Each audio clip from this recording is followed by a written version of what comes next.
Financial markets can be a scary place, and they don't rest for anybody. Our goal here at A1 Trading is to bring you coverage every day so you can stay up to speed on the latest market moves. Before the show begins, remember that trading involves risk, and anything shared in our content should not be construed as financial advice. I do have some trades on. I am long Aussie CAD. For these positions, I wouldn't mind holding them for 3 months. So around 100.5 to 99.5 in that sort of area.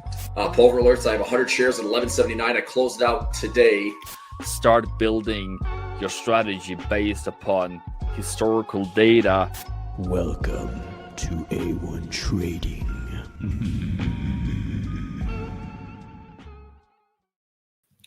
All right, everybody, welcome back to another live stream.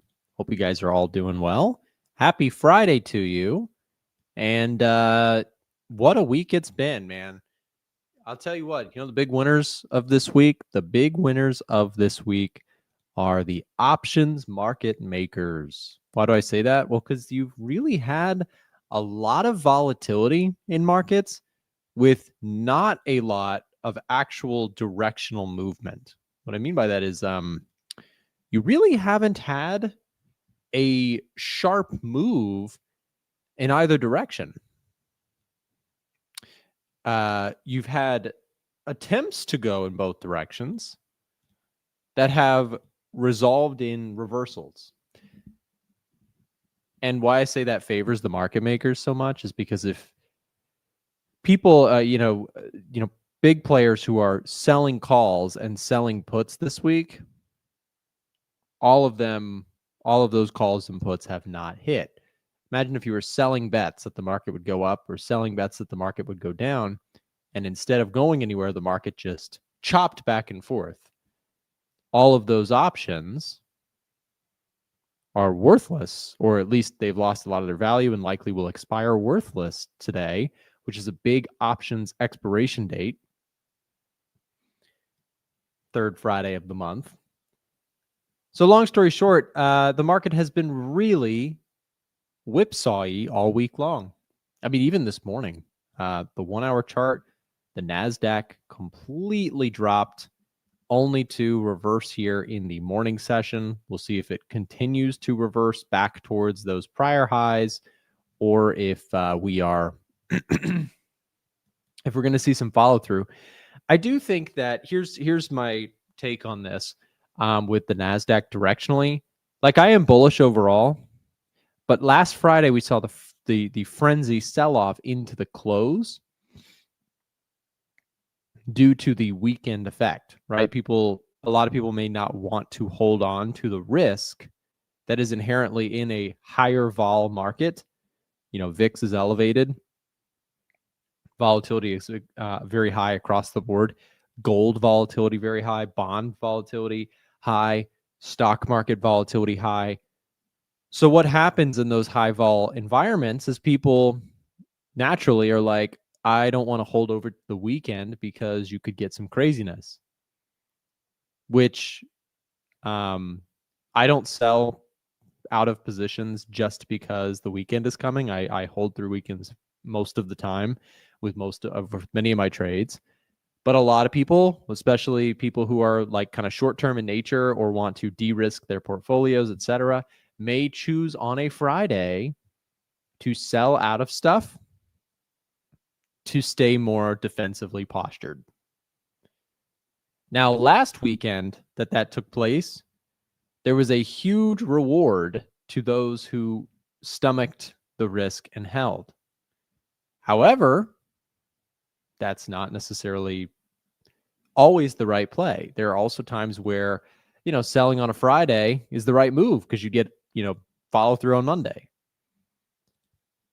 The bigger question then becomes, what is the true path of least resistance direction for things like gold, the NASDAQ, S&P, etc.? I'm going to go out on a limb and say my directional bias for the stock market, I'm not changing anything. I'm still bullish on it. I think you had a good pullback here, 50% retracement on the SPX.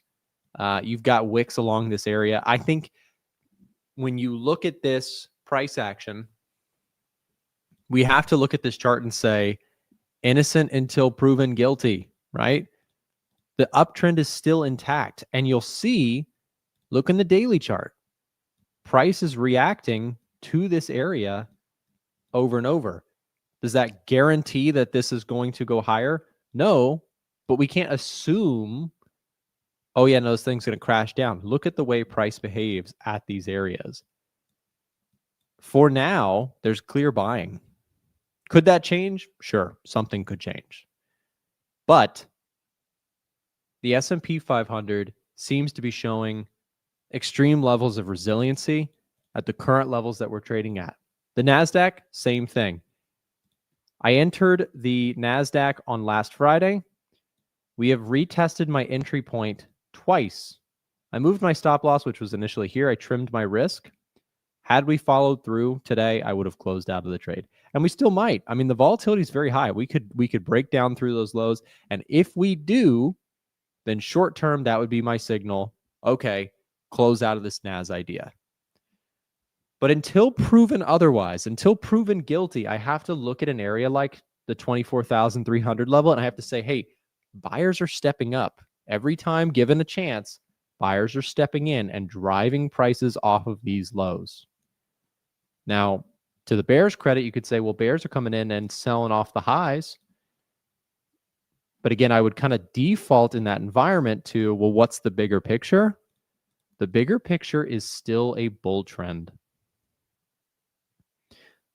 So that is just the technicals, keeping things really dumbed down and simple. Yes, we had a choppy back and forth week, but this gives us a chance from a price action perspective to say, where are we finding support? Okay, this area. So I feel good about where my entry was. I wouldn't change anything about the trade that I took here.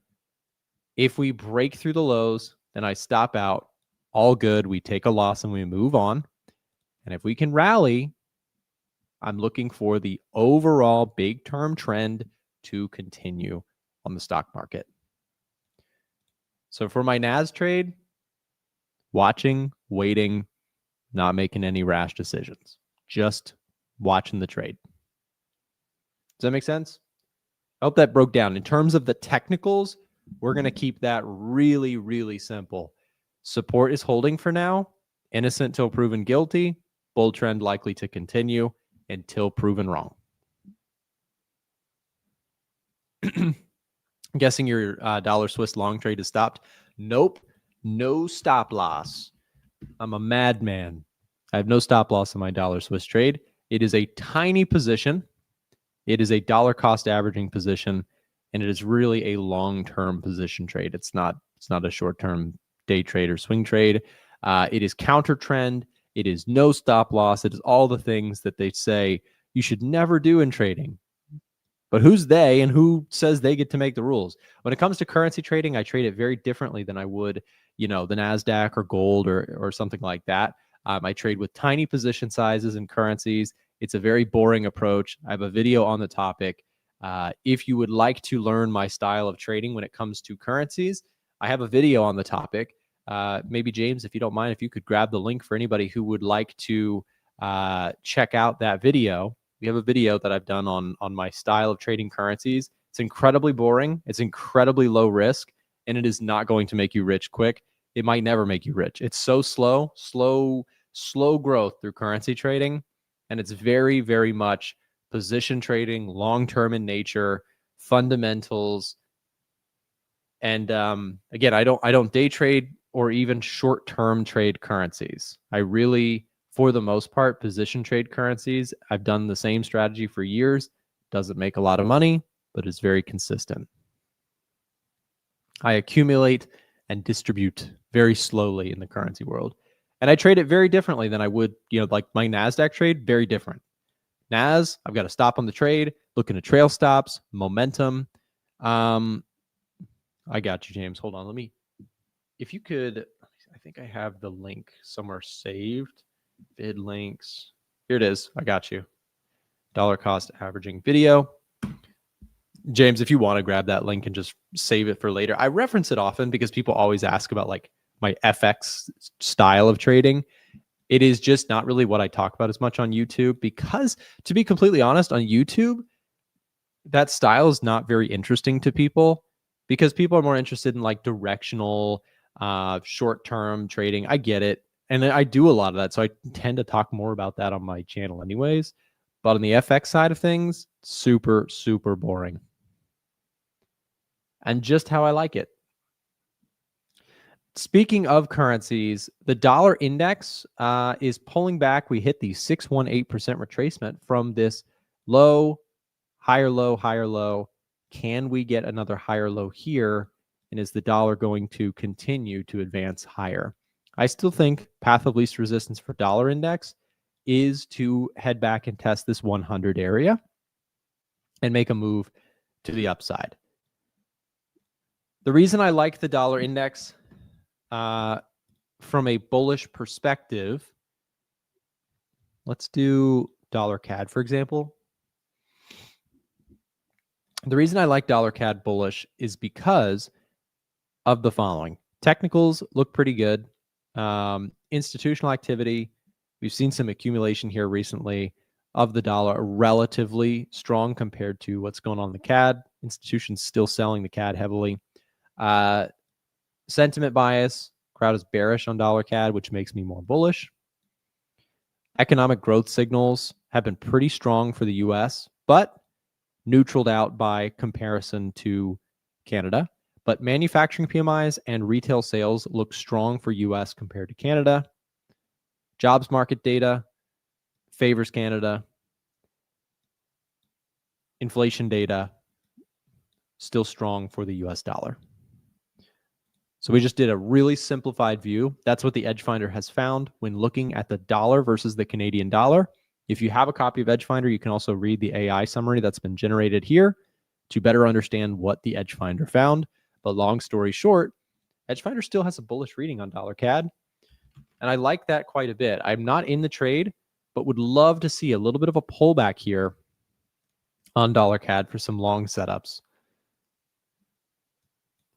We've got this area longer term. We've broken out of this chop here.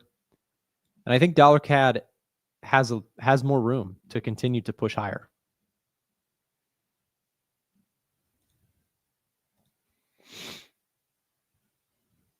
Hey, Nick, I've just realized that statistically gold has never had a consistent 9 bullish weeks in history. I wonder if you've seen it. I believe it. Gold is doing something else that it's never done before. I believe that the monthly RSI hit a record all-time high on like the 14 period or something like that. I saw that on social media. I thought that was interesting. Gold is the most stretched that it has ever been on the monthly chart. Pretty impressive. And you might say, well, so stretched that we should be selling it, right? Well, in 2025, I've said this as a joke, but it's actually true. In 2025, overbought readings on gold are stronger buy signals than sell signals. If you don't believe me, pull up an RSI, pull up the daily chart, and look at this. Overbought stretched was a bullish signal. Overbought, bullish signal. Bullish signal, bullish signal. Bullish signal. Like you can go through the list. Overbought readings on the RSI have been excellent buying opportunities on gold. Now, that will not be the case forever and always, and it's not a certainty, but truthfully, you look at gold prices and it's like, there's a lot of people who think they're very smart and they know where the top of gold is. But what I found out in my years of doing this is that the smartest people in the markets don't claim to know what the market's going to do next. They react to it. They follow it. They trail stops. They move with the market. They do not try to be smarter than the market and tell everybody else, hey, yeah, no, gold's going to top right here. It's going to come back here. It's going to do this. And then it's going to go back up. And it's going to too much prediction. Follow the trend. So for me, the path of least resistance for this, if I was, trading gold, I don't actually personally love the macro story for gold at this time from a US currency perspective. Like I think the dollar has upside, so I'm a little cautious on gold. But if let's just say I was bullish on gold, path of least resistance would be wait for pullbacks, join the move, don't fight it. And that has been the best thing to do with gold all year long, is to not fight it. I mean, gold has been a painful lesson for a lot of people, I'm sure, this year. And again, we don't wish that on anybody. It's just a difficult reality when it comes to trading gold this year. It has wiped out a lot of traders who have thought they were bigger and better than knowing where the market's going to go. And it's been a humbling experience for a lot of people. I've seen it in my comment section. So I again, if that's you, I'm not picking on you or trying to tease you or make you feel worse about it. But a lot of people have been very humbled by gold this year. And a lot of people who have been bullish on gold have had incredible years. 2025 has been a really good year. If you're a trend follower, it's been a very good year. What I mean by trend following is like trailing stops, letting winners run. It's also been a year where if you thought you were a trend follower, you might have doubted yourself. What I mean by that is if you thought you were riding the trend by entering here, taking profits here, you've realized true trend following is not capping your winners. Meaning, for me, the way I define that is I don't put take profits on my trades. So I've talked about the NASDAQ trade. If I'm right about the NASDAQ, I'm not going to take profits as soon as it hits resistance. If I'm right about the NASDAQ and it continues to push higher from here, as an example, let's say we break through these highs, we do this move, I'm not going to try and take profits on that move. I'm going to trail it. I'm going to follow what the market's doing, not calling that top. So Ballout's got it. He says, cap risks, not profits. When it comes to momentum trading, that is absolutely the case of how I approach it. A little different in currencies, because currencies, again, I have more of a choppy mean reversion bias. But even then, how do you, if you're not going to cap your losses quickly, how do you account for that? Absolutely tiny position sizing and still looking to get out of losing trades when your system has told you to do so. More people would be in a better place with their trading, I think, if they paid more attention to controlling their losers. You can control your losses by reducing your position size, stopping out if you use stops, sizing down when trades are going against you, etc. And just having a plan for when things go wrong. What about SPX? Talked about it earlier. Bullish till proven otherwise. We have a supportive area here. Price keeps coming down, testing these areas and finding buyers. If I look at SPX on Edge Finder, I'm a little less interested in SPX specifically than I am NASDAQ. Technicals look a little bit mixed. You know, trend has kind of gone sideways, choppy here, but seasonality still looks very good for NASDAQ, S&P, etc. So yeah, I personally prefer the NASDAQ. But generally, do we have Dow? Yeah, Dow has a bullish reading as well. What's the Dow looking like? Let's pull up US 30. Yeah, look at US 30 here. Very nice pin bar looking candle, at least so far. It's very early in the day. Stock market opens up in 10 minutes. Volatility is high. You are likely to get some movement across the board here. So we'll see what happens there. By the way, guys, if you want to try out the Edge Finder, if you're interested in that, we'll drop a link here in the chat in just a second to where you can do so. And also, if you're looking to improve in fundamentals, I know I've been saying this a lot recently, but I want to make sure I include on every live stream.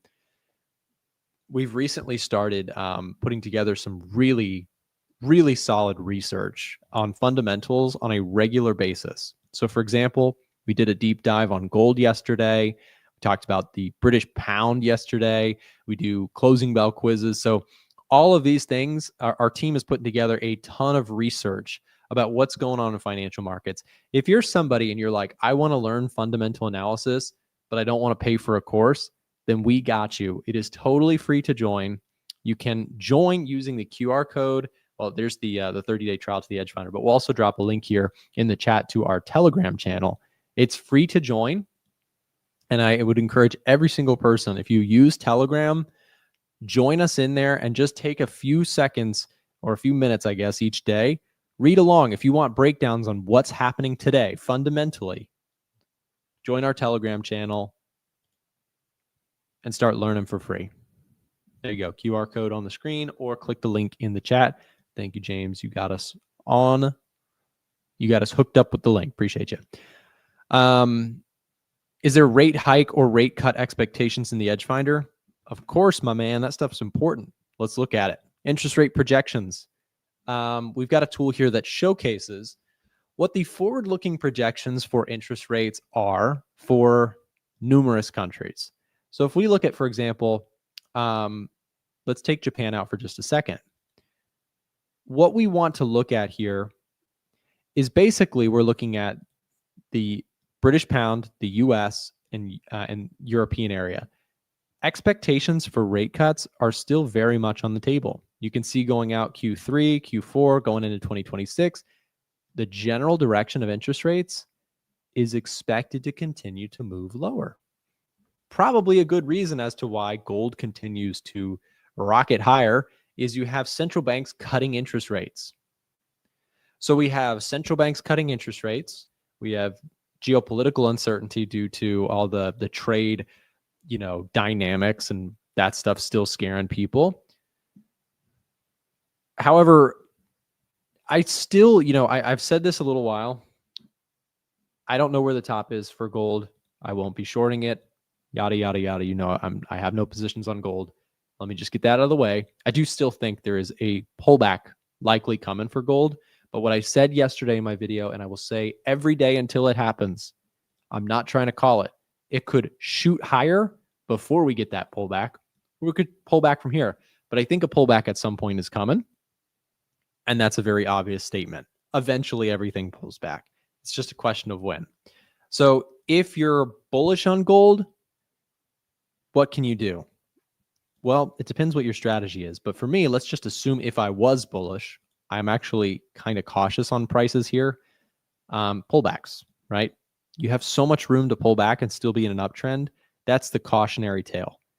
Like, understand that the 200-day moving average is like your baseline for long-term trends. That is right now, guys, that is 23.6% away. That's $1,000 away per ounce, and you're still in an uptrend. That tells me the price is very bullish, but also very stretched. You have a lot of room to pull back and still have a healthy uptrend. Now, I don't necessarily think you're going to get $1,000 per ounce drop in gold, but I'm just saying it could theoretically drop by $800, $900 an ounce, and the long-term trend would still be up. And that would get, that would really flush out a lot of the, kind of hype chasers that are likely in gold right now. GVZ is a cool index that you can also look at. This is the gold volatility index, and gold volatility is off the charts right now. Gold volatility is super, super high. Now, if you're not familiar with volatility, in the options market, options trade based on implied volatility. Options are more expensive when the market thinks the markets are going to have big moves. So people pay, like if I told you like there's a huge thing happening tomorrow, everybody would want to go buy puts and calls on the move, right? Because there's going to be a big move. Implied volatility for gold is very, very high right now. So the market itself thinks that gold is going to have huge moves one way or the other. We don't know which way, but we're still expecting, the market is expecting huge swings. So it's a rough ride out there. I mean, people who have been short gold, again, it's been a very, very tough time. We'll see what happens with the U.S. stock market here. Here's a look at S&P 500 volatility. Volatility gapped higher here overnight. Futures market were very red, came all the way back here. S&P 500 now flat on the day. My opinion on this, I think the VIX probably pulls back a little bit further. I think we talked about this yesterday with Chris. He was on the stream. We were talking about a little bit of sentiment at play here. Let's look at the put to call ratio, see what's going on here. So we saw last Friday, the reason Friday was such a buy signal for my system, the Edge Finder, is right here. Put to call ratio jumped very high. People had very high levels of fear, bearish sentiment, took the market completely by surprise. Market dropped, and I bought that signal. Now, this is not the only reason. Put to call ratio is one of the tools that I look at, or the software looks at, in its calculation of whether something is bullish or bearish. But on Friday, we got a boost in bullishness due to the crowd panic selling, essentially. We had a lot of fear on last Friday. Will we get a similar fear type move that could present another buying opportunity? In my opinion, there's a possibility of that on Friday, or today, I should say. So we had a big spike in volatility. We've since kind of normalized. We're still in neutral territory. So watch for some extreme readings on your put to call ratio. If you have the Edge Finder, I check this thing pretty much every day just to see where we are, where the crowd sentiment is. We can also look at the investor sentiment survey, which spiked in bearishness this week. So crowd sentiment, Sluggy says, is the AAII also a contrarian signal like the put to call ratio? Yes. So I use this as a contrarian indicator.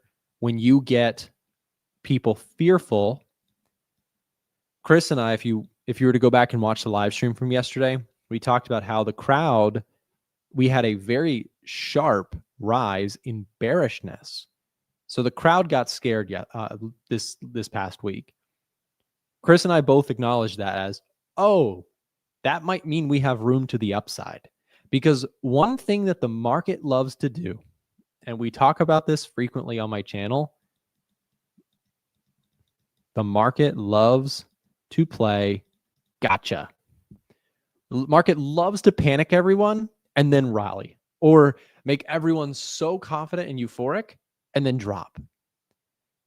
And it's not that it, like, the market's not necessarily a breathing, living thing per se, but what I'm talking about is when everybody runs to one side of the market, they price it really expensive or really cheap, right? And so it takes a little bit of a flare to spin things the opposite direction. That's exactly what we saw last week. On Friday, Trump terrified everybody with his post. The market sold like crazy, sold crypto. People got liquidated that were leveraged. Everybody was sort of euphoric going into that event, and everybody was caught with their pants down. Not everybody, but a lot of people were caught with their pants down in the markets. That's the old expression. A lot of people were very leveraged. A lot of people were sitting in, massive crypto positions and buying calls, and everybody was sort of, you can see it, right? Look at bullishness.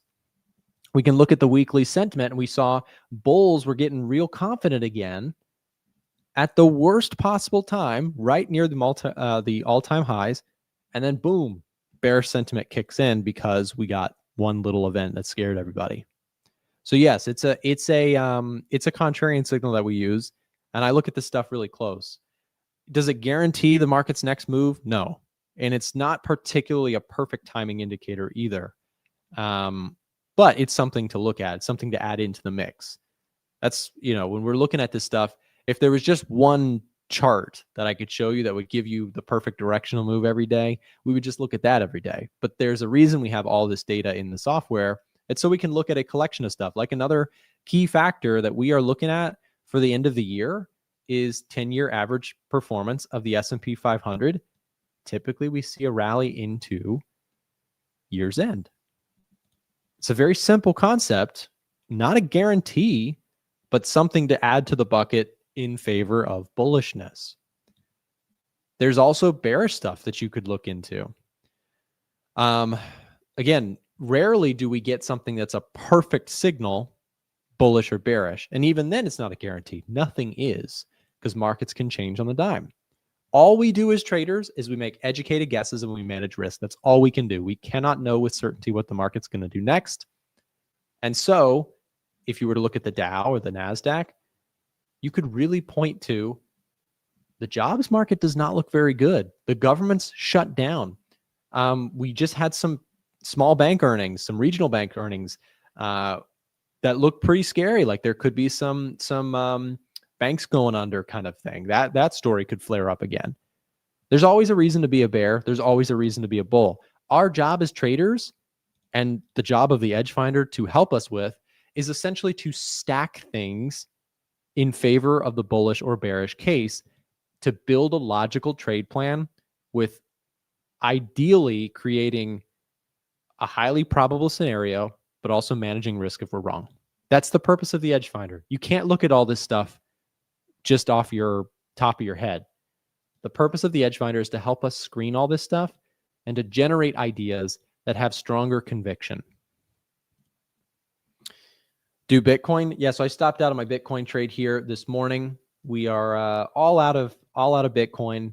Did not hold like I was hoping it for. This weekly chart looks like it's potentially breaking down. Let's see if we rally back by end of day. I may rejoin the trade. You have some support here. I'll keep an eye on it. But yeah, Bitcoin trade did not work out. Stopped out on this one, looking for some sign of a rebound. But I'm not going to I'm not going to go down with the ship. If Bitcoin wants to roll over here for a little bit, that's perfectly fine. I still have the NAS trade open, the dollar trade open. So I've got plenty of other things that are working okay right now, but Bitcoin, no cigar there. So we're gonna just push on, take the stop, move on to the next one. So stock market just opened up, by the way. We'll see what we get here. Take a look at your 5-minute candle here on the S&P 500. We'll see how this plays out. Anyways, guys, if you want to, I mentioned it already, but if you want to keep up to date with fundamentals, we are sharing updates each day inside of our free to join Telegram channel. Scan the QR code that is right below my camera or click the link in the chat.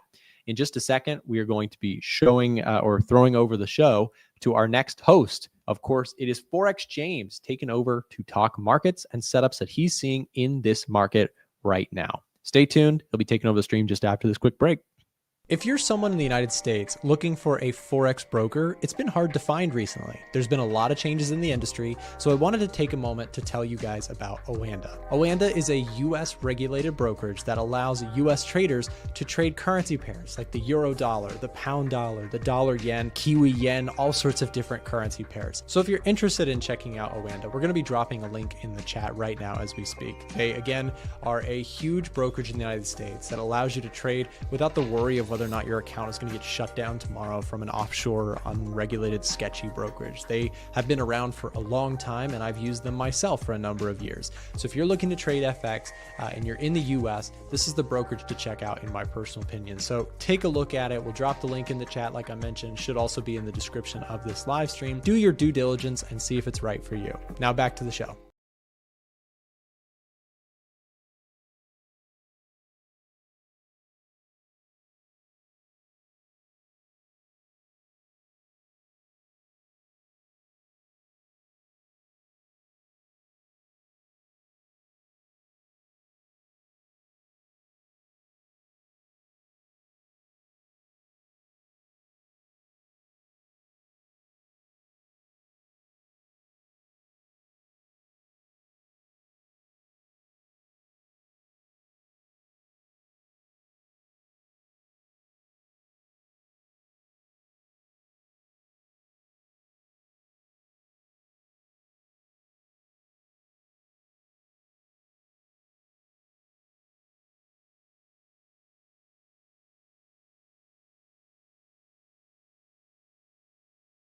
Hello, can you guys hear me?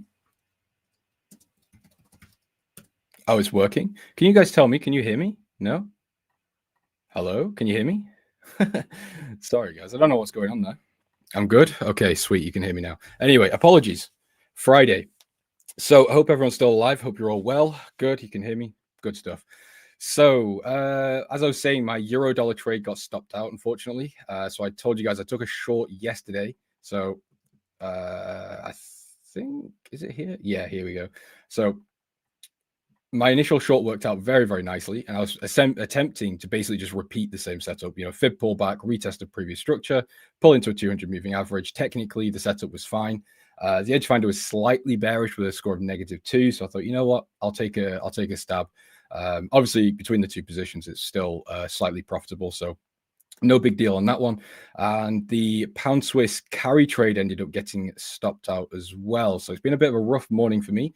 As I said, this trade was more based on the yield gap rather than it being a super strong economic trade or fundamental trade, which either way still lost money on it. But the loss wasn't too bad because, again, I've been holding it for almost a month at this point. So the swaps counted up quite nicely. Scaled into my S&P position. I'm now at full capacity on the S&P, so I'm not looking to add in again. If we end up coming lower on the S&P, the next move is to cut off some of these higher positions and try and bring down an average price, although I'm not looking to get into a super long-term battle with the S&P. If it starts taking a serious dip, I will just get out and call it a loss. Although the positions are very small, so it's really not a problem. And I'm paid dividends, which is quite nice. So overall, I'm quite happy on the S&P. GJ has managed to have another leg down, which is quite nice. So we've created a lower low. I'm now just looking to see if we can get this gap to fill that we had due to the Japanese Prime Minister swap over, or election, not swap over. And Pound New Zealand is fine. This one's done absolutely nothing. It's pretty much sat at entry. Again, this is another DCA trade. So nothing for me to do on New Zealand, on the New Zealand US dollar just yet. Excuse me. So I was also looking to take pound CAD. I actually just spotted this as I was about to come on stream. So we were looking at pound CAD yesterday, and the technicals are okay. It's not super great, to be honest with you. The only real thing I see here is this break and retest that we've got. We don't have a pullback into the moving averages, which is normally what I like to see. We also don't have a pull into the fib between the 0.5 and the 618 level, which is also quite a nice rule I like to have in place. But because the pound CAD has got a bullish score of 9, I am slightly tempted to maybe take a long if we can get a bullish H4 candle close, or the current candle to close bullish. But for now, just sitting out for a little while. It is Friday, and I've already taken 2 stop outs this morning. So I'm happy to just take the rest of the day and relax a little bit. EU and GU no longer interested. Yeah, no, that's the same sentiment I've got.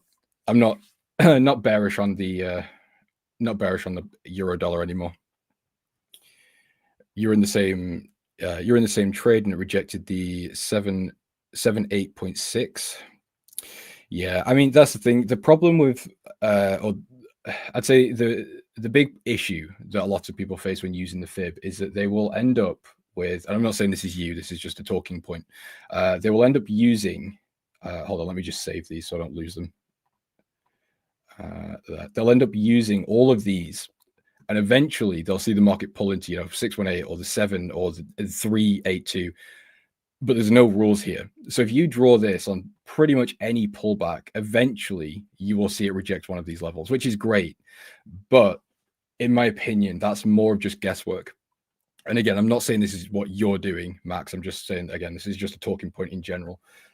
They will, if you're sat waiting for this, or you sat waiting for this, or this, or even a double top up here, you may as well just not even draw the fib and just wait for it to start showing some sort of bearish reaction, because at that point, you're basically just playing a guessing game.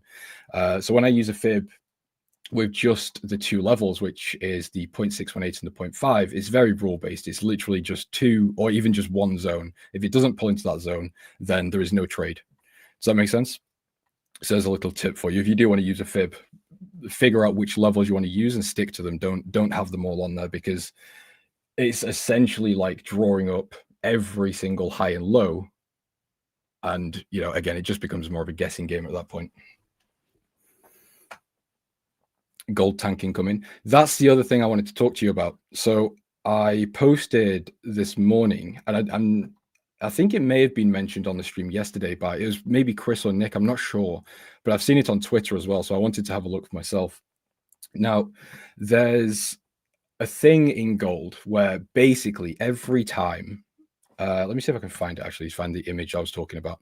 Every time we have a 9-week candle print, it's followed by a pretty severe sell-off. So here's the image. Just bear with me for a second. Put it over there.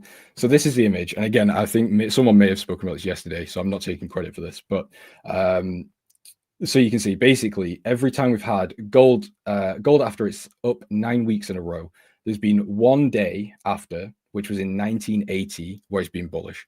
Every single other occurrence has led to some sort of downside. The only sort of reasonable downside as well, or small downside, was in 1970.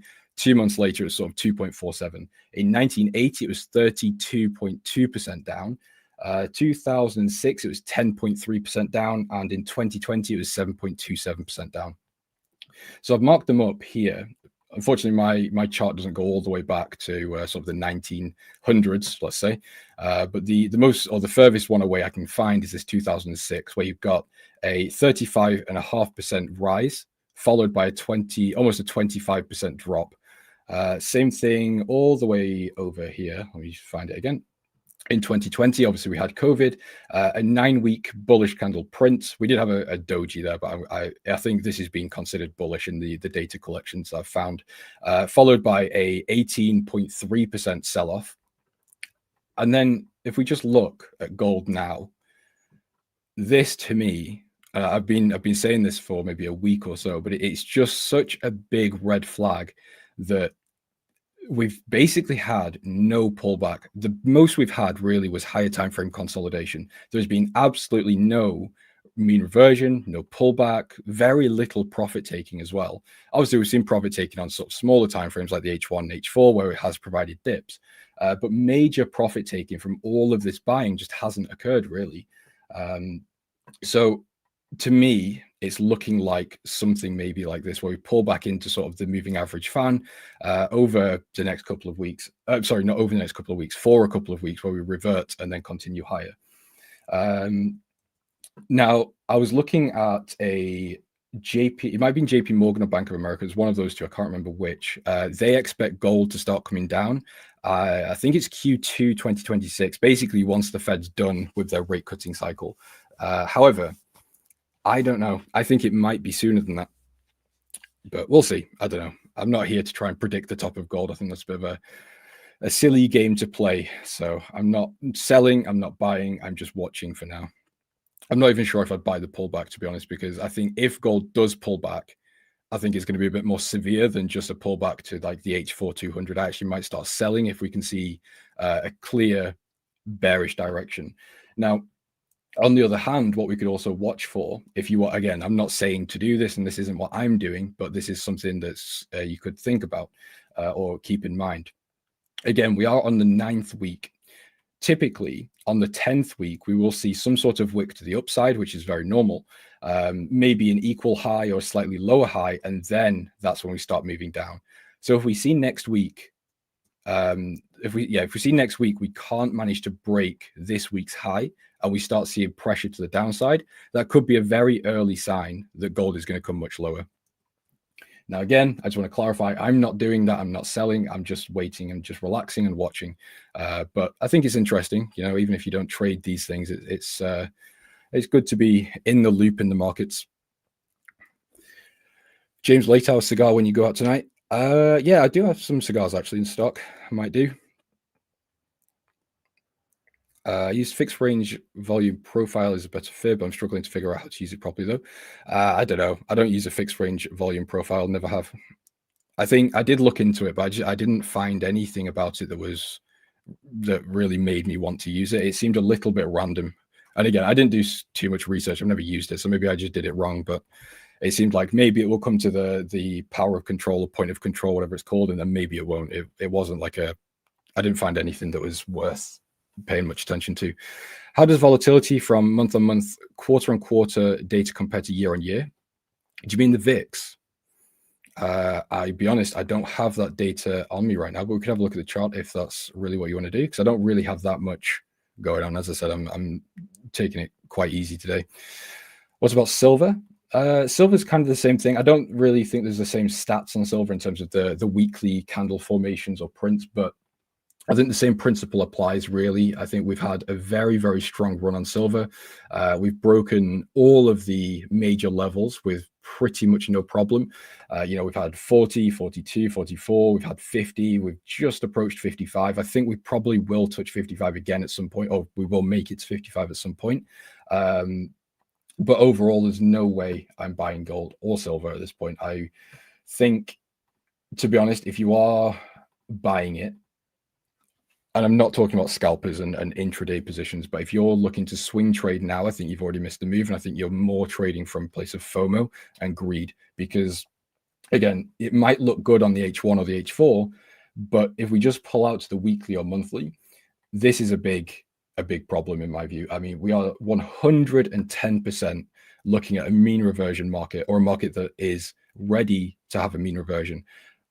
But when is that going to happen is the big question. No idea. I don't think anyone can really put a time on it, but all I know is I don't want to be stuck in the market when that does happen. I want to stay kind of neutral, because although, yes, I am actually bullish on gold, when it does start pulling back, I wouldn't be opposed to being a seller. So I don't want to get stuck in buys and stuck in a mindset of buying all the pullbacks on gold, when actually all I'm doing is buying lows on a downtrend. Does that make sense?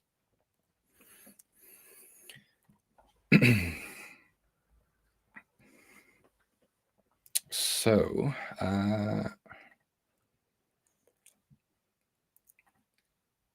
right, I'm just having a quick think. I don't know really what else is going on. Oh, let's get rid of that. Hold on. So dollar CAD is still bullish. I don't think there's an entry on dollar CAD though. I did check it earlier. Yeah, it's just sideways. So it wouldn't surprise me on dollar CAD if we basically just see what we've already seen, which is the consolidation periods here, and then just another move up.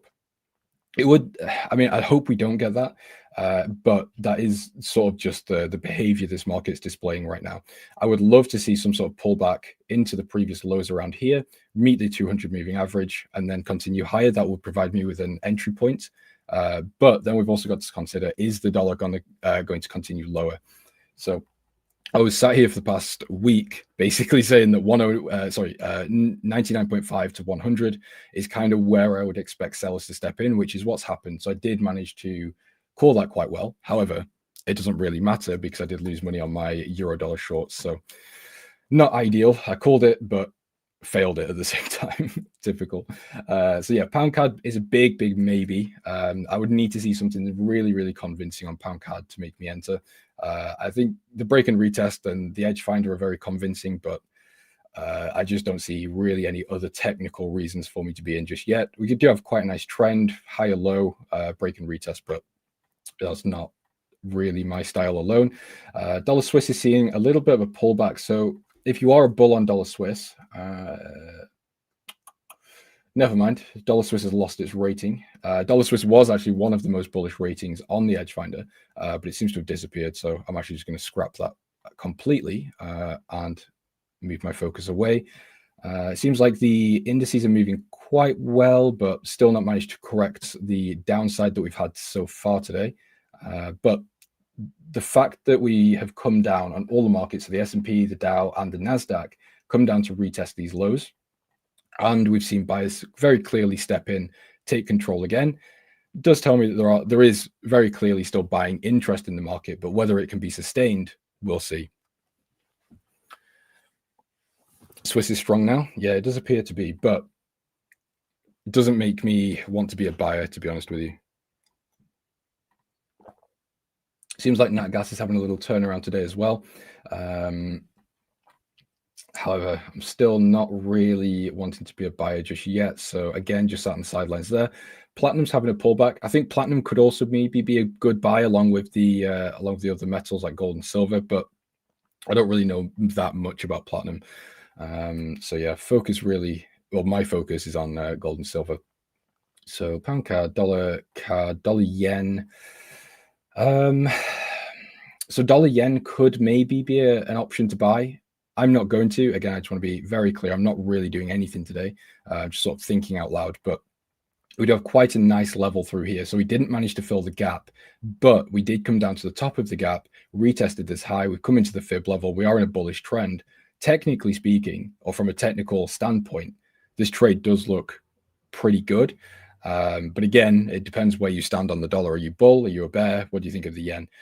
In my opinion, there not really enough in this market for me to be either way. I'm cooked to bought silver yesterday.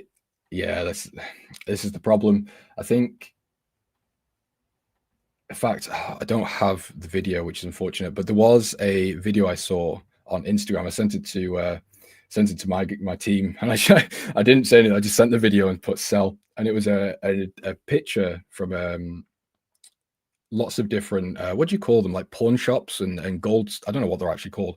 Anyway, shops that sell gold. There was queues outside the doors. I mean, it could have been just cherry picked pictures. I'm not really sure, but it was funny anyway. But anyway, what I'm trying to say is that over the past couple of weeks, my entire Twitter timeline has been filled with people talking about gold and silver. Then I see that post about people queuing up outside to buy gold and silver. We're at extreme levels relative to indicators like the moving averages, Bollinger Bands, etc. It's just, to me, it seems like we're in that final phase. When we've got like mass optimism, mass hope, we've got the sort of the stock market's just rallying essentially, and then we see your grandma might text you or your mum might text you saying, is now a good time to buy the S&P? Or she texts you saying, I've just bought Bitcoin. That's always an indicator to either reduce your risk or just get out of the markets because it's going to go down. So that's that's my perspective at the minute. And I'm willing to say I could be completely wrong, and I could be sat here in a month's time saying, actually, I should have bought this dip because now silver's at $60. But as traders, capital preservation is the number one rule. Then it goes to capital growth. And in this case, I think capital preservation is what is coming to play in my trading book anyway. Pound Aussie. Yeah, we can go into Pound Aussie in a second. You think you saw the same reel at the bar? Yeah, I can't remember. It was like it's from an account, actually. It's quite a good account. I'm not going to say the name. I can't remember it, but it's like a trader's account. It's like a real, not like a social media trader thing. It's like for traders information. But yeah, it was just a carousel of images of people just queuing up to buy gold. And I was like, oh my God. Yeah, it's not time for me to be a buyer. So the reels, I think it's Sydney, Australia. Yeah, I think there is one in Sydney that I saw. The one I'm talking about specifically was in America, though. As a day trader yesterday, I closed silver trade at 53.5. What was that? 53. It's a pretty good exit, I'd say. Well, either way, you got out before the downside today, so good job. I mean, yeah, it's a bit of a rough day in the markets, to be honest. I mean, unless you were counter trend trading. So for example, when the dollar's been doing quite well here and you've been selling this move, I think that's kind of the only situation you've done well, because obviously if you've been selling gold and silver, first of all, either you know something I don't, or you're very, very aggressive to the point of gambling. And again, I'm talking very, very broadly here. Some people may have crazy strategies that I'm just not informed about. But generally speaking, I don't think that today has been a good market for the majority of people. I think most people are long on precious metals. I think a majority of people are long on things like the S&P, the NASDAQ. And I think a lot of retail as well, me included, were long on the dollar. And all of those things took a turn today. So it's just one of those days where if you are sat watching this stream and you're down on the day, don't worry. Even if you're down on the week, don't worry. I am as well. It's one of those things. So I don't think I had a point to what I was actually saying there, but anyway, Bitcoin is taking a bit of a dump today. I don't really have a standpoint on Bitcoin. I never really do. I more just use Bitcoin as like a technical idea. Sometimes I'll have a look and see what I think will happen, but I never really trade. In fact, I don't trade it at all. So far, what I've been saying has been relatively accurate, but again, it was just from a technical view. So we have had the break. So maybe if we could get some sort of retest here into these moving averages, it might be an opportunity to sell Bitcoin. But again, Bitcoin's not my bread and butter. I don't really know what I'm talking about when it comes to that market. So don't take that as gospel. New Zealand US dollar, I'm fairly sure it's an entry. It's pretty much an entry. Nothing going on here.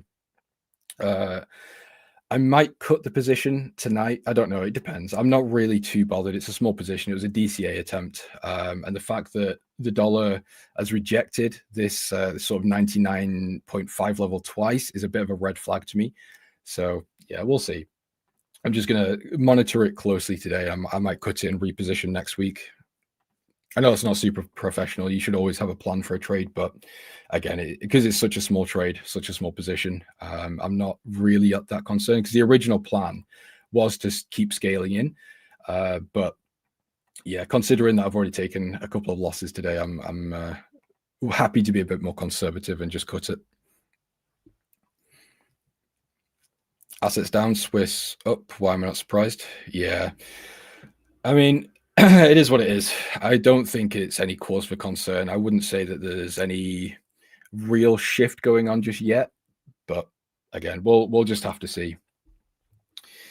But yeah, there's not really anything going on in terms of setups or edge finder readings right now. In my opinion, there's nothing that I'm eager to show you. There's no setups on my watch list. I'm a little bit upset about dollar yen because this is probably the only setup that I actually do really like, technically speaking, that I'm not going to take, because again, we've got a really nice fib pullback into a 200 moving average. We've got a pretty nice break and retest, but again, just the intervention risks. We've still got this open gap, and the dollar has very clearly had some selling pressure. I'm just not. I don't have the cojones to really take that risk right now. It might work out, to be honest. I don't know. We'll see. Again, I'm not doing anything. Just observing for today. Let's see. Is there anything else we could take a look at? CM50, Japanese, Nasdaq, UK. Yeah, even the European markets took a hit today as well. I don't think there was any real news, was there? I'm fairly sure there wasn't a big news release or anything in the markets. But I'll be honest, I'm actually not 100% sure if it's just a Friday profit taking and it's just that's what it is. There's nothing really going on, or if I have missed a real headline. But I don't think that is the case, because I'm fairly sure you guys would have told me about it by now if I was skipping over something. But yeah, so UK 100, which is the FTSE, obviously took a hit and is having a pretty nice comeback now.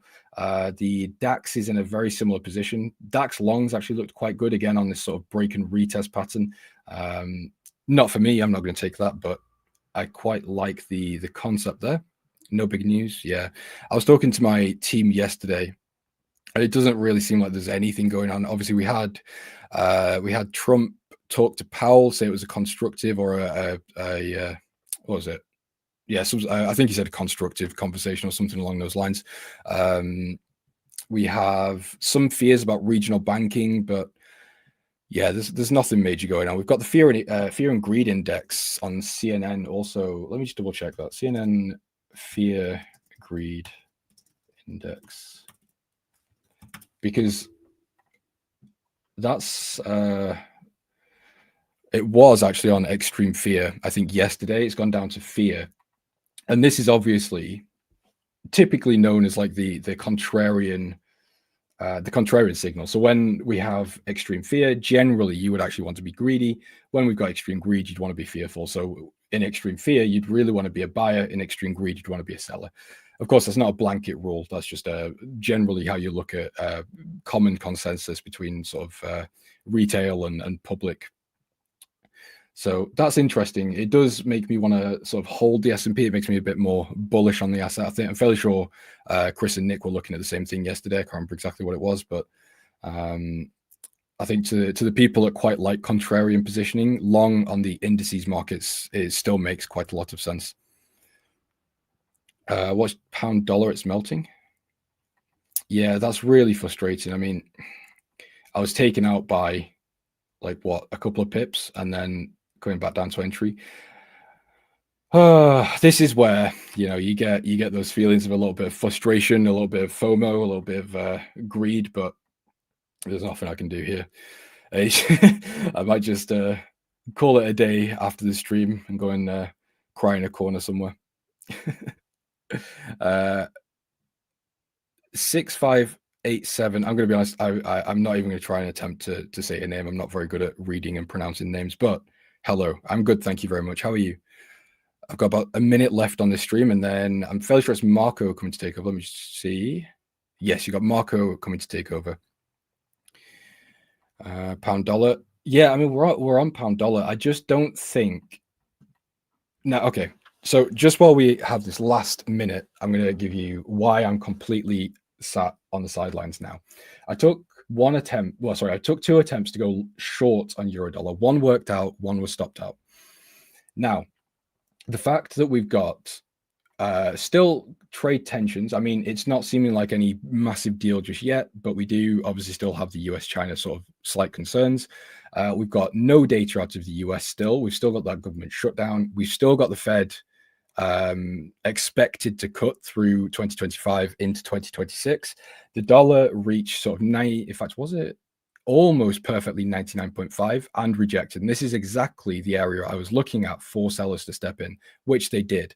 So now what I need to see on the dollar, again, because we've got very limited data, I can only really take a sort of a basic approach.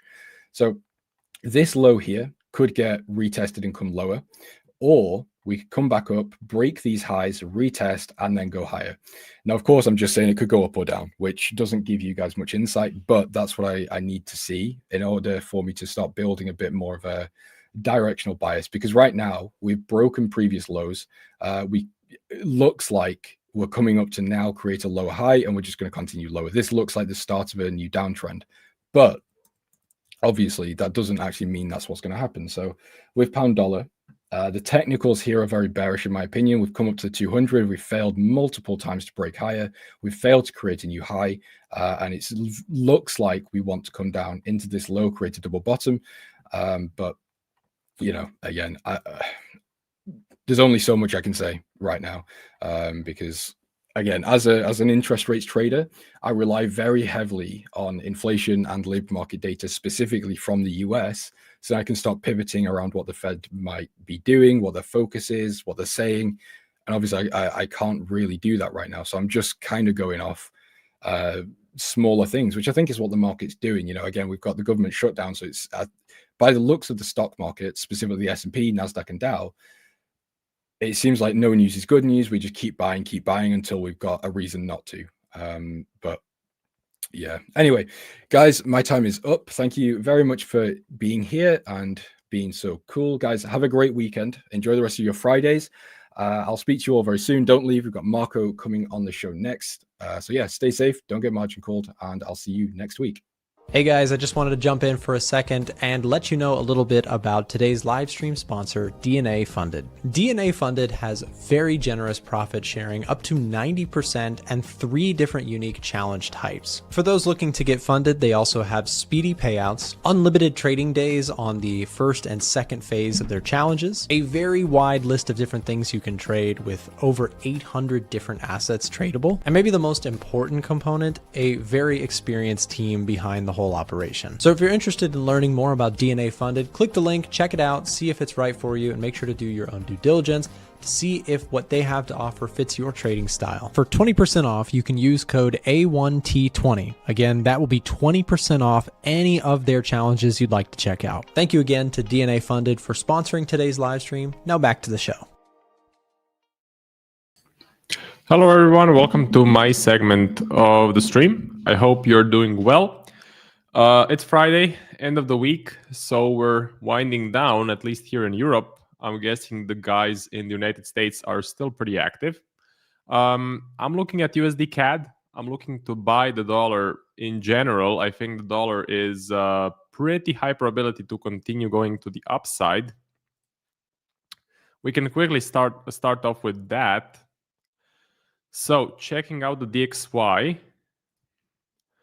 We have had quite a sell-off lately on the dollar, but now I think it's time for us to continue going to the upside. I think we can also hit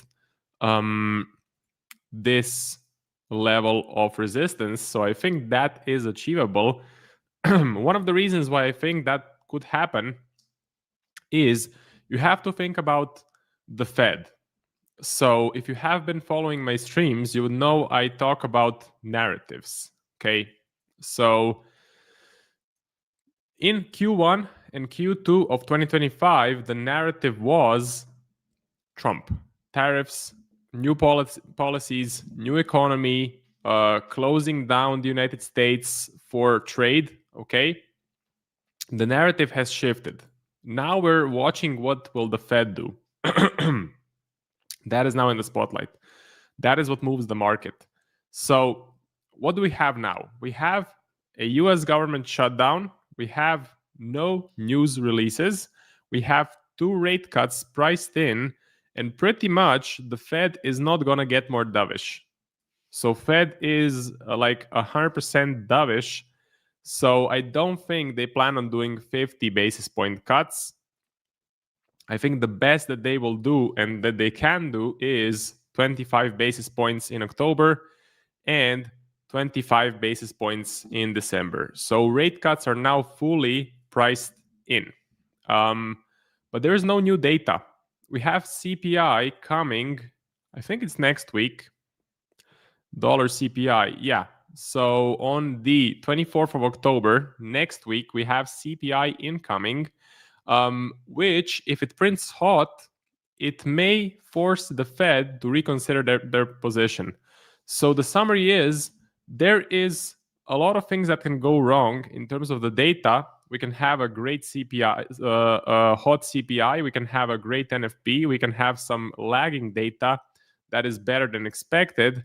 So there's a lot of options that can go wrong for the Fed not to cut, but there is very little that can happen that would make the Fed be more aggressive, if that makes sense. Okay, so basically, I think this is a good opportunity. I think if there's any sort of news that CPI is hotter, NFP is better than expected, the dollar just goes to the upside, right?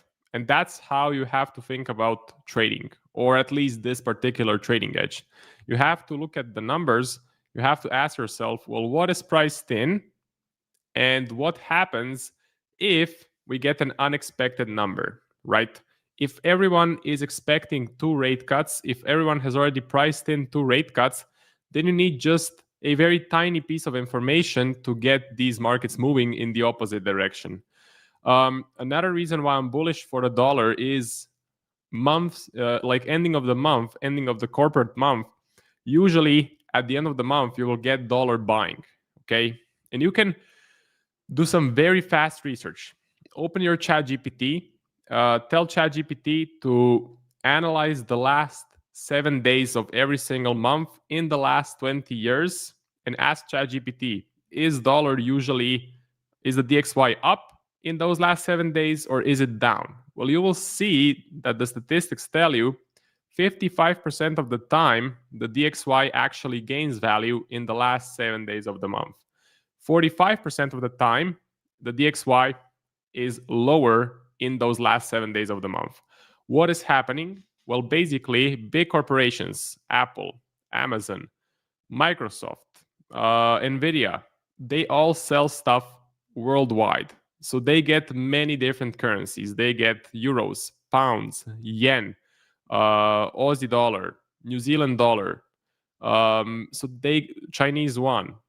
And at the end of the month, they need to exchange all of the foreign currency for the dollars, for US dollars. So how can you exchange foreign currency? Well, you have to buy US dollars.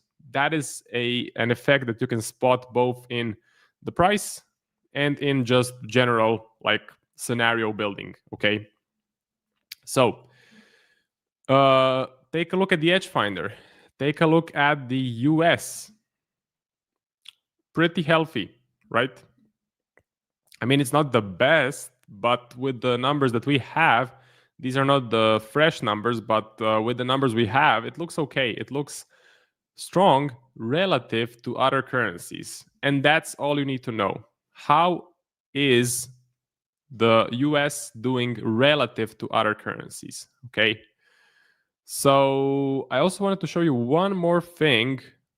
I wanted to show you the power of AI. Here are some housing prices that I created. Okay. And basically what this tells you, housing prices are a great confluence to buy or sell a specific currency. They are a great, let's say, thermometer to see how a specific economy is doing. If house prices are falling, usually the underlying currency will fall as well. Well, look at the UK falling housing data. This is the last 30 years. We want to sell the pound, and the other data is telling us the same thing. New Zealand dollar. I told you on the last video, I was bearish on the New Zealand dollar. Australia, right? Downtrend. While you have Japan, constant uptrend. EU constant uptrend. United States constant uptrend. We had a 2008 crash, of course, right? And in the EU, but now we're in an uptrend. And we have Canada, which is currently in a downtrend. So basically, this tells you sell the CAD, buy the dollar, buy the euro, buy JPY, sell Aussie, sell the New Zealand, sell the GBP, and yeah, that's about it. I did this in like 10 minutes. So this software, ChatGPT or any other AI software, makes it so freaking easy to do research, to build a trading edge, and you can have access to data that would otherwise cost, I think Bloomberg Terminal is like $30,000 per month, I think, or no, sorry, per year. But anyways, you now have the Edge Finder. I talked to Nick. He will also look into implementing housing prices into the Edge Finder. And basically, you have like a Bloomberg terminal for a fraction of the cost. If you want to get the Edge Finder, link is in the description of the stream. You can use my discount code, which is MARKO. Okay. So trust me, professional traders have been using Bloomberg as their main trading edge for years, for decades. Now the playing field has leveled out a bit because the retail has gotten access to tools like the Edge Finder. Like retail traders don't have $30,000 to buy a Bloomberg terminal for 1 year. I don't have $30K to spend on a Bloomberg terminal. I would much rather buy a BMW or some other fancy car. So yeah, just wanted to briefly comment on that. Using Edge Finder, using ChatGPT, you can pretty much get your hands on any piece of number or information or trend or graph that you want or need. So, Bullet says, hi, Nick. Hello, Mr. Bullet. I'm not Nick, but I appreciate the warm welcome. Sluggy, what's up? Max, what's up? Subi, what's up? The best A1 host. Thank you very much, Joshua. And thank you guys for jumping on my stream yesterday. We had a lot of fun. Sluggy says, took a small loss on GBP Swiss longs, although NZD/USD performing solid. Let's check it out. We looked at GBP Swiss yesterday. Let's see what happened.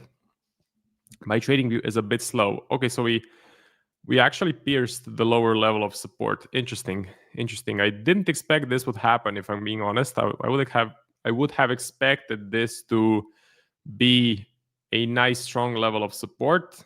But hey, that's why you hedge. And you mentioned NZD/USD is performing nicely. So it definitely looks pretty healthy. So let me move my alert a bit lower. I'm considering some sell setups on NZD/USD. Let me also check out the top setups. NZD/USD. Neutral reading so far, but I do want to sell the New Zealand dollar. I do want to buy the US dollar. So I think this position is pretty nice, pretty healthy. I believe Sluggy is in from this level. So yeah, pretty nice reward to risk so far. Housing market analysis was solid. Thank you very much. It is one of the confluences that I personally look at to execute trades. So for example, I want to sell the CAD. I want to sell the GBP. Housing prices, I want to sell the New Zealand dollar. See? So housing prices don't lie. They definitely show you something is wrong with the economy. And if the economy is not doing well, if there is less demand for housing, there will be less demand for the underlying currency. That's just the way the markets work. It's all connected. Are we expecting a hot CPI print? I think we are actually a bit hotter print. So I've been following Brent Donnelly, and there is still one parameter that did get released, and it gives you the inflation. So just give me 1 second. I'm going to try to find it. I can't show you here on the screen because it's a paid service, and I don't really want to show it. Let me see. So he compared inflation with something else. Okay, we're trying to load here. It's not loading. We'll let it load in my email. But essentially, we are expecting a bit of a hotter inflation print. Gold is going stupid. Well, finally, maybe time for damn, okay. Haha. I'm sorry if anyone is long, but in my mind, I'm like, finally, it's going down, because it has been super tough to watch it melt up. I told you last week, I saw gold in the news. They were talking about how it went from 3K to 4K. When something hits the mainstream media, that pretty much means the uptrend, the explosion, the frenzy, the massive buying is close to being done. If everyone knows about something, that means it's going to go down, because most of the buyers have made their decision if they want to buy or sell, right? Silver down as well, down minus 4.5% and crashing. Okay, pretty interesting. Let me see if my thing loaded here. It did. Okay, so if you want to check out the alternative to the US CPI, it is ISM prices paid. Okay, ISM prices paid. That measures inflation, and it can sometimes foreshadow the CPI. So ISM services, check it out. Apparently, they're still being released, even during the shutdown. So because we're expecting a higher inflation print, and if we do get a higher inflation print, a higher CPI, what do you think will happen to the pricing of rate cuts? Well, most likely there will be a repricing, right? So people will maybe no longer expect a 25 basis point cut. So we may get fewer rate cuts. In the end, it will be a dovish move, and dollar should appreciate on a hot CPI print. And I think it could appreciate a lot. The reason is there's a lot of people going short. Okay, there's a lot of people going short. It's kind of a one-sided trade. A lot of people don't like the dollar right now, and I think it's going to take a very little amount of data or sentiment to push this price higher. So I just think the path of least resistance right now for the DXY is this. At least to the swing high. I think we can do that. Okay.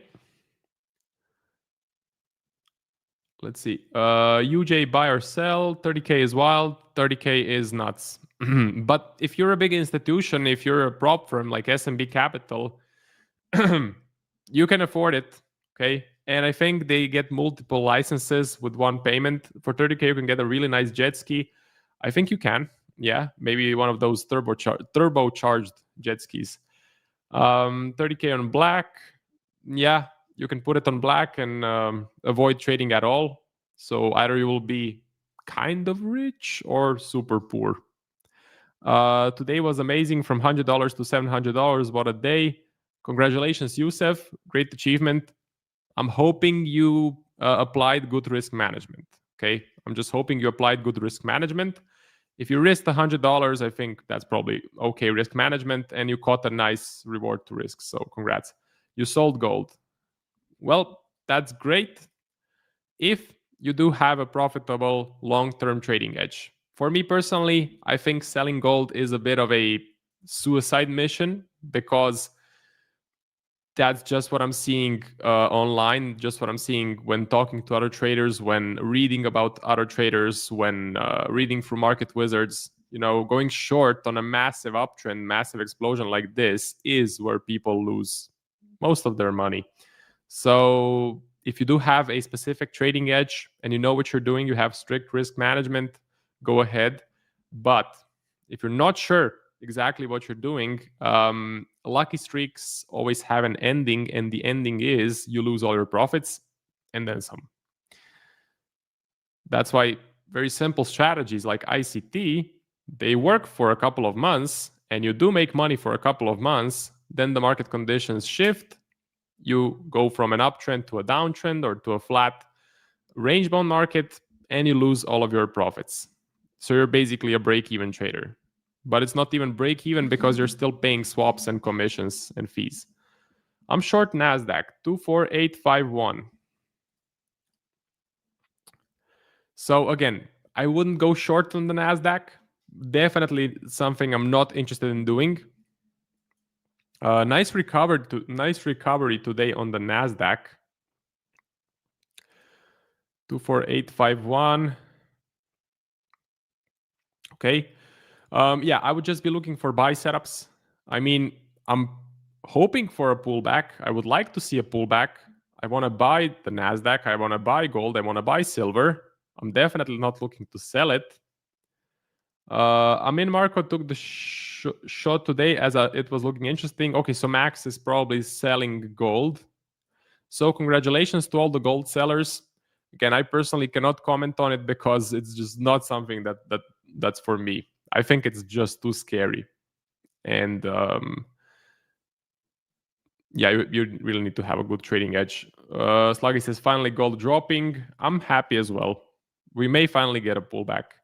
I saw the double top 15 minutes and said this might be the top, and it was. Okay. Sure, Max, I'll look into the Discord after the stream. DXY fib retracement looks solid on the daily, looks good for longs. I mean, I'm not even looking at technical analysis. I'm just looking at fundamentals. I'm just building a story, assembling all of the pieces. But technicals do look good. I think they look pretty healthy. TradingView is super slow today. What the hell is this? I get these days when TradingView just lags and cannot load anything. So can we see the Nasdaq back to 2490? You can, for sure. It can happen. It's gonna happen. I mean, that's what history tells us. The Nasdaq just keeps on grinding higher. So it's gonna happen. When is it gonna happen? No one knows. You can just position yourself to expect higher moves, and that's why you have a massive trading edge. That's why you have a massive trading edge if you just buy the Nasdaq as it keeps going up. I tried martingale on a stake with fake money. It wasn't that bad. Not financial advice. Issue with martingale is that at some point it would fail and lose everything unless you regularly take it out. Yeah, it's the trading edge is what actually matters. Risk management, there is no real trading edge behind risk management. So martingale is a way to manage risk, and it may work for a while, but eventually it will blow up. Just blew my $100 account. Well, I would highly recommend, if you have another $100, I would pay for some education. Okay, I wouldn't trade with $100. It's just too little to do proper risk management, and you'll keep blowing the account. So take that 100, put it into a quality education. What you can consider is joining the A1 Discord, where you get education, trade signals, trade breakdowns, fundamental events breakdowns, interaction with successful traders, all part of the Discord. So if you do want to join, you can use my discount code, which is MARKO. That's a great option for education. Okay. That's also why it's not a possible practice to prop firm. I put 100 in Plinko and now I'm a multi-millionaire. I'm not sure what that is. How much more of a drop of gold would you like to see before you go back in? That's a good question. That's a good question because looks like we finally started to get our pullback. I would say I have some levels, and I'm not looking to buy all of it or go full risk on one position. I'm looking to possibly scale into it with multiple entry points. So I think a good first level would be maybe this area of support, or right here, or possibly a bit lower, right there. These are kind of the levels I'm looking at, right? So let's say take 25, 0.25, 0.25, 0.25, just to stack some positions with tight risk management. If all three lose, it's no biggie. It's under 1%. But let's say the second one goes up back to the highs. That's already quite a healthy reward to risk, right? So you can catch a really nice winner. And I do think once we do get a pullback, we will go back to the all-time highs. You know, eventually we will grind back to the all-time highs. So it may not be a straight shot like this, but I think eventually we will get back to the ATH. When TradingView lags, it usually means a big reversal. Okay, I'll keep that in mind. FR, you can get a really nice cigar for $100. Probably better than putting it in a trading account. What is your opinion on hedging? I think if you have a good reason to hedge, I think if you're proficient in hedging, then it is good, but you have to watch out for hedging not to, let's say, destroy your trading edge. Because if you're bullish the USD CAD for reasons, and then you want to, let's say, hedge USD CAD because you wanna let's say sell Euro CAD to hedge against the CAD because it seems like another good trade idea, well, you have to be careful. Your initial proposition was that the US dollar is strong and the CAD is weak. So why would you go ahead and buy Euro CAD or sell Euro CAD, right? So for me, hedging can get very complicated. I just like to keep things simple. If I have a clear bias on something, I'm gonna execute a trade according to that bias, right? So I don't like to if I'm bearish on the CAD, I don't like to buy it just to be hedged in the markets. So for me, it's not for me, but of course some traders, they like it and they find a lot of value in hedging. They're proficient in hedging. So yeah, you can do all sorts of things. Just depends on what works for you. Marco, I heard you'll be doing a webinar session with the boys. Looking forward to join. Yep. So I think it's in November. It'll be Nick, Chris Pulver, and me. We're gonna do trade ideas for the end of 25, beginning of 26. Information will be posted, I think, on Trader Nick's channel, of course, in the A1 Discord. So make sure you guys join. I think it will be either free or for the A1 trading members. Marco, do you know Deep Prop from EU Funded? No, never heard of them. And this is a good time for me to talk about the sponsor of today's video, which is DNA Funded. So if you're looking to expand your trading capital, you can get 25% off any of the challenges from DNA Funded. The discount code is A1 Live. So this is for you guys watching the streams now live. 25%. So make sure you use it if you want to expand your trading capital. I do have a 50K challenge running. It is down minus 2.5% currently. This is the equity. I'm battling it out. This is for my series of trading with ChatGPT trade signals. So we had some drawdown, we had some profits. Now we're around break even. It's a mess. So I'm trying to battle it out. I'm trying to get through this break-even period because in the first 3 months of testing, ChatGPT made like plus 22% with minimal drawdowns. So I'm looking to get back into that sort of a period. If you want to check it out, this is a good prop firm. This is a reliable prop firm. You get a really competitive price with our discount code. Again, as I mentioned, A1 Live. Okay, 25% off any of the challenges. Not sure if you already went through this pair, but can you please look at USD Swiss? Okay, sure, USD CHF. Let me just also see with the live stream schedule.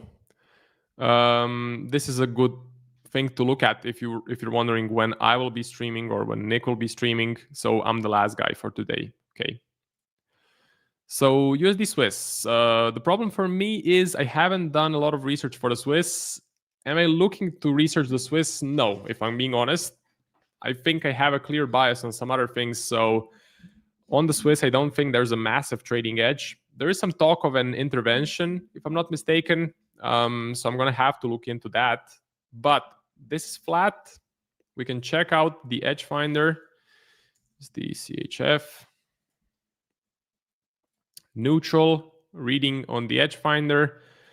just looks flat. I would paint a support level, resistance level. We're stuck in the range. Until we break one of the key levels, I don't have a massive trading edge on USD Swiss. I am bullish on the dollar, but I would rather express that view through buying USD CAD, which I do have a buy limit set. So if you guys are in the A1 Discord, I do have a buy limit. This is a trade signal in the A1 Discord. I love this pair. I think it's great. Positive swaps. So if you go to the carry trade scanner, USD CAD, see positive swaps. USD is, I think, one of the strongest currencies relative to the other ones. CAD is a weak currency. I think the weakest currency. But I also like NZD USD, which Sluggy is in, I believe. So I'm considering maybe selling NZD USD. I'm trying to get into some USD longs overall. Alert is set. We're definitely in a downtrend. So clear downtrend. And I think it should be positive swaps. It should be positive. Let me check. Yeah, positive swaps if you're selling. Carry direction is a sell. So if you do want to do something with the dollar, I think NZD USD, USD CAD are better options. Okay, look them up. They're really good. I will take a look. But there's so many prop firms. 95, maybe 98% of them are here for a couple of months. They take your money and then they run away. So you have to be really, really careful. You have to be extremely picky when you're looking at a prop firm. The first thing when you're looking at a prop firm, you have to see who is running it. Is it a serious business? Okay, do they offer crazy discounts? Do they offer 70% discounts? Do they offer extremely low pricing? That is all a big warning sign. So the space is not regulated. It's super new. It's like brokers back in 2000 and something. And you have to be really careful because it's real money. You know, it's your money. It's real money. So check out the Trustpilot reviews. Check out what people are saying online. Look at the FAQs. See if there are any hidden rules. See what basically other people are saying about a specific prop firm. I have been profitable so far longing the NASDAQ. Even if there is a panic sell, I'm happy with hedging the other way. Would you say this is a sustainable trading strategy? Absolutely. Yeah. I mean, for my investments, I do exactly that. The key is I wait for a drop. So I wait for a pullback. Nick does the same thing. Chris Pulver does the same thing. James probably does the same thing. So when Trump crashed the markets, we were all buying. Okay. If we get this happen again, I'll be a buyer. Or you can just dollar cost average into the NASDAQ every month. Okay. So there's a lot of things you can do. As long as you're buying and holding, you're going to make money. Okay. Nick is nuts for being long the QQQ. So that is the NASDAQ, if I'm not mistaken. I would say it's a very solid trade idea. I would say that's the taco trade. And I would say the probabilities are that the NASDAQ will actually go back to the initial level. Probabilities are very high. So Trump makes a crazy tweet. You buy the dip. A couple of days later, Trump walks back on his word, completely switches his mind, and the price goes back to the level before the sell-off. That's the Trump trade. That's the taco trade. And there's a solid trading edge behind it. Trading is so slow at the moment. It is. Please do Aussie NZD. I'm in a sell there. Just trust me on this one with you funded. Trust me, bro. Have you heard of Apex? Yeah, but I'm not familiar with them. I don't know much about them. I'm late to the stream. What are your thoughts on gold? Since you're bullish on the US dollar, could this be a time for pullbacks on gold? I think it could be the time for gold to finally pull back. I think this current candle is pretty big. It's pretty large. It is Friday, so the selling probably will die down through the weekend. So I'm not sure what will happen. No one knows what will happen. So no one has a crystal ball. I can just tell you my game plan. My game plan is I'm looking at levels and I'm looking to get in. I'm looking to buy it on pullbacks. That's the plan. When will a pullback happen? I have no idea. And okay, the last one will be Aussie NZD. The last one for today, before I let you go to celebrate the end of the week, we will do Aussie NZD. It's in a clear uptrend. Aussie, last numbers we got from Australia were not so great. Okay, the last numbers. Do you have a ponytail? Yes, I do. It's hidden behind here. You can't see it. It's super long. It's like 1.5 meters. Okay, so Australia, yeah, last numbers 16 of, what is that? September. Or is it? No, it's not. It's October. Yeah, kind of bad numbers, unemployment. Okay, bearish for the Aussie. So I'm not sure about the most recent data.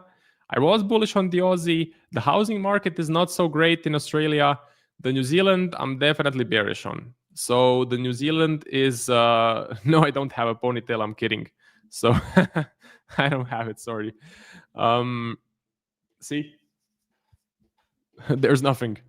Anyway, New Zealand dollar is more bearish. So that kind of explains the uptrend. I personally think that there's not a massive trading edge behind Aussie NZD. I think there's better opportunities out there. So if I had to give you a direction, it would be to buy, okay? And I would be looking for pullbacks, which you have right now. This is a pullback. We're close to the 20 MA. So if you want to take a stab at it, you can, if it fits your trading plan. I personally am staying out of this one. And that's about it. So quick summary before I let you go. The NASDAQ, I want to buy it. I'm looking for pullbacks. Gold, same thing. Silver, same thing. USD CAD, I have a buy limit set. Euro CAD, I'm in. So Euro CAD is an active trade.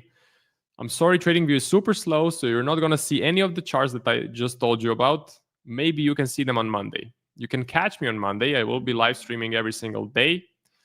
Thank you very much for watching. Check out DNA Funded, 25% off. A1 Live is the code. And have a great weekend.